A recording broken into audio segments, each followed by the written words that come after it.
Hello friend, welcome to export import learning channel.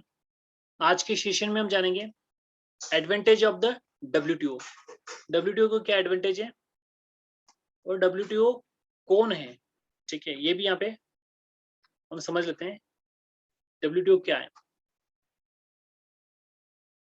The WTO has many roles. ठीक है, इसके many roles हैं। वो क्या है? It operate a global system of trade rules. ठीक है, ये ऑपरेट करता है ग्लोबल सिस्टम को जिसमें ट्रेड रूल होते हैं। It acts as forum for negotiation trade agreements. ठीक है, ये एक फ्रेमवर्क बनाता है जिसके थ्रू कंट्रीज के बीच में नेगोशिएशन होती है। It settle trade dispute.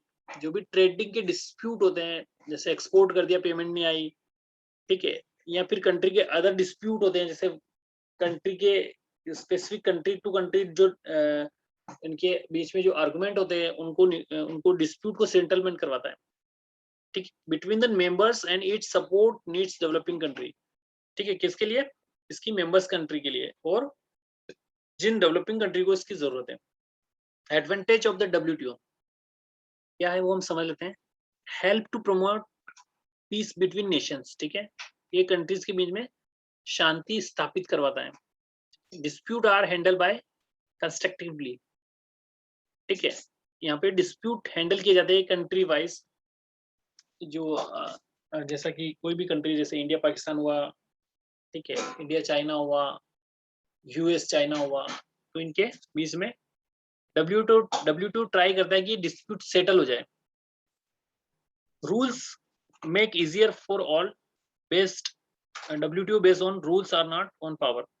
ठीक है, इसके जो रूल्स होते हैं वो इजियर और सिंप्लीफाई होते हैं सो दैट कि every country can participate in the world trade. Free trade cuts cost of living, provide more choice of product and quality. ये इंपॉर्टेंट है। Free trade cuts and cost of living. Cost of living के लिए जो भी चीजें होगी उनको क्या होगा, जो ट्रेडिंग होगी वो पे टैक्स एंड ड्यूटी हुई रिमूव करने की बात करेगी। जैसे बेसिक चीज हो गई आपकी, जैसे आप यहाँ इंडिया से गेहूं या एग्रीकल्चर टाइप की चीजें, जो फूड की जो बेसिक चीजें एक्सपोर्ट करोगे तो उस पे नेक्स्ट कंट्री जिसमें जाएगी वहां पे टैक्स नहीं लगेगा, इजिली इंपोर्ट हो जाएगी।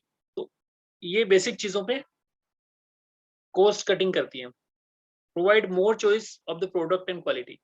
अब वर्ल्ड में जितने भी सोर्सेज अवेलेबल है उन सोर्सेज की अवेयरनेस डब्ल्यूटीओ मेंबर कंट्रीज को बीच में लाती है सो दैट कि every country aware with the source available at which specification location. Okay, कौन सी लोकेशन में वो अवेलेबल है। तो ये डब्ल्यूटीओ का फंक्शन है। Trade stimulate economic growth. ठीक है, ट्रेड को स्टिमुलेट करना, इकोनॉमी को ग्रोथ करना। ठीक है, trade raises income of the country and peoples. ये जिससे कि कंट्री की इनकम होगी और वहां के लोगों की लिविंग स्टैंडर्ड चेंज होगा। Basic principle make life more efficient. Government select form lobbying system encourage good government governance. Okay, so इसके कई सारे एडवांटेज हैं जिससे इसको एक्सपोर्ट इंपोर्ट वर्ल्ड ट्रेडिंग में बेनिफिट मिलता है। इसके अलावा अगर आगे बढ़े हम तो और भी इसके बारे में हम जान लेते हैं। What WTO do. ठीक है, डब्ल्यूटीओ क्या करता है? All major decisions are made by WTO members governments. WTO members के जो गवर्नमेंट है वो जितने भी मेजर डिसीजन है वो लेती है either by minister who usually meet at least every 2 years। Every 2 year में सारे मिनिस्टर एवरी मेंबर कंट्री के मिलते हैं बाय देयर एम्बेसडर और delegates who meets regularly in Geneva. Geneva में सब जाते हैं, वहाँ पे डिसीजन लेते हैं और डिसीजन जो भी जिसके फेवर में होता है वो उसके ओपिनियन देता है, इसको एडवाइस करता है।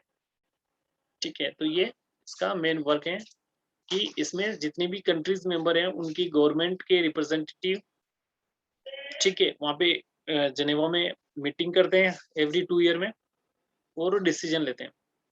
What W stand for. ठीक है, a number of simple fundamental principle form the fundamental of the multilateral trading system. ठीक है, इसका WTO से क्या मतलब है कि वर्ल्ड ट्रेड ऑर्गेनाइजेशन, मीन्स कि वर्ल्ड में ट्रेड को ऑर्गेनाइज करने के लिए जो फंडामेंटल प्रिंसिपल बनाए गए हैं वो, और जो रूल बनाए गए हैं वो, यही WTO है, जो कि मल्टीलेटरल ट्रेड सिस्टम में यूज होते हैं। मल्टीलेटरल का मतलब है कि किसी भी कंट्री को, मल्टीपल कंट्री को ट्रेडिंग करना। ठीक है, कभी रीजनल ट्रेडिंग होती है, रीजनल ट्रेडिंग में क्या होता है, एक स्पेसिफिक रीजन में ट्रेडिंग करना, बट मल्टीलेटरलिज्म में क्या होगा, पूरे वर्ल्ड को आप गुड्स की सप्लाई कर सकते हो।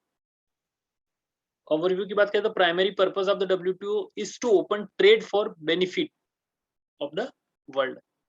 ठीक है, तो यहाँ पे क्या होगा, प्राइमरी पर्पस क्या है कि इसका प्राइमरी पर्पस क्या है कि वर्ल्ड के लिए ट्रेड को ओपन करना। ठीक है, थोड़ा इसमें डिसएडवांटेज है, वो देख लेते क्या है। डिसएडवांटेज तो यही है कि नॉर्मली अगर देखा जाए तो इंडिया के लिए जो एग्रीकल्चर पे जो रूल्स बनाए WTO ने वो इंडिया के लिए फेवरेबल नहीं है। ठीक है, और वी कैन से WTO और वर्ल्ड ट्रेड ऑर्गेनाइजेशन का जो प्रिंसिपल है उसमें जो लेस डेवलप कंट्रीज है वहाँ पे इकोनॉमी को स्ट्रॉन्ग करने के लिए इन्वेस्टमेंट किया जाता है, नए प्रोजेक्ट आते हैं, नई स्किल आती है, जिससे कि जो डोमेस्टिक मार्केट है उस पर इफेक्ट आता है, इससे अनएम्प्लॉयमेंट की प्रॉब्लम आ सकती है। सो थोड़ा पढ़ लेते हैं इसके बारे में। फ्री ट्रेड में prevent developing economic development their informed industries. For example, if a developing countries was trying to diversify economy to develop new manufacturing industry, they may be unable to do without some tariff protection, difficulty are making progress। ठीक है, जैसे कोई economy developing country है वो अपने economy को diversify करती है। ठीक है, और अपने कंट्री को डेवलप करने के न्यू मैन्युफैक्चरिंग प्रोसेस लाती है, तो उसे उससे प्रॉब्लम आती है, दे में unable to do it without some tariff protection. ठीक है, ये विदाउट टेरिफ प्रोटेक्शन के नहीं कर सकती है, इसलिए उसे दिक्कत आती है कि न्यू न्यू जैसे न्यू इन्वेस्टमेंट हो गई, तो इन पे अगर टेरिफ नहीं मिलेगा तो दिक्कत आएगी। जो वर्ल्ड ट्रेड ऑर्गेनाइजेशन के रूल्स है वो, उनकी वजह से इसमें प्रॉब्लम आती है। सो इस सेशन में हमने समझा कि इसके एडवांटेज क्या होते हैं और ये किस प्रकार से वर्क करती है world trade organisation. So guys, आज के सेशन में इतना ही। Thank you for watching the session. Have a nice day.